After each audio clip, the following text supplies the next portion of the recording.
Dhallywood superstar Shakib খানের নতুন cinema নিয়ে আলোচনা যখন তুঙ্গে, ঠিক তখনই নতুন এক গুঞ্জন চমকে দিয়েছে ভক্তদের। শোনা যাচ্ছে শাকিব খানের আসন্ন সিনেমার একটি আইটেম গানে নাচতে পারেন বলিউড অভিনেত্রী সানি লিওন। সিনেমার সংশ্লিষ্ট একাধিক সূত্র বলছে, দর্শকদের বাড়তি আকর্ষণ তৈরি করতেই নির্মাতারা এই বিশেষ আইটেম গান নিয়ে ভাবছেন। আর সেই গানেই সানি লিওনকে দেখা যেতে পারে এমন সম্ভাবনার কথাই এখন ঘুরছে ইন্ডাস্ট্রি ও সামাজিক যোগাযোগ মাধ্যমে। যদিও এখন পর্যন্ত বিষয়টি নিয়ে প্রযোজনা প্রতিষ্ঠান বা নির্মাতা পক্ষ থেকে কোনো আনুষ্ঠানিক ঘোষণা আসেনি। সানি লিওন বলিউডে আইটেম গানের জন্য আলাদা জনপ্রিয়তা অর্জন করেছেন।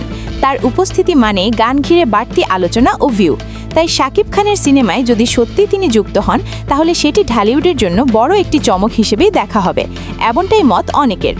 এদিকে শাকিব খান বর্তমানে একাধিক বড় বাজেটের সিনেমা নিয়ে ব্যস্ত সময় পার করছেন। তার নতুন সিনেমাগুলো নিয়ে দর্শকদের প্রত্যাশাও তুঙ্গে। এমন পরিস্থিতিতে সানি লিওনের মতো আন্তর্জাতিক তারকার যুক্ত হওয়ার খবর সত্যি হলে সিনেমাটির বাজার ও প্রচারণা দুটোই নতুন মাত্রা পাবে বলে মনে করছেন সংশ্লিষ্টরা।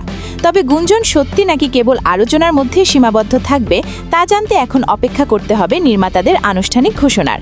আপাতত শাকিব খান ও সানি লিওন এই দুই নাম একসঙ্গে আসায় ভক্তদের কৌতূহল যে বহুগুণ বেড়েছে তা বলাই যায়।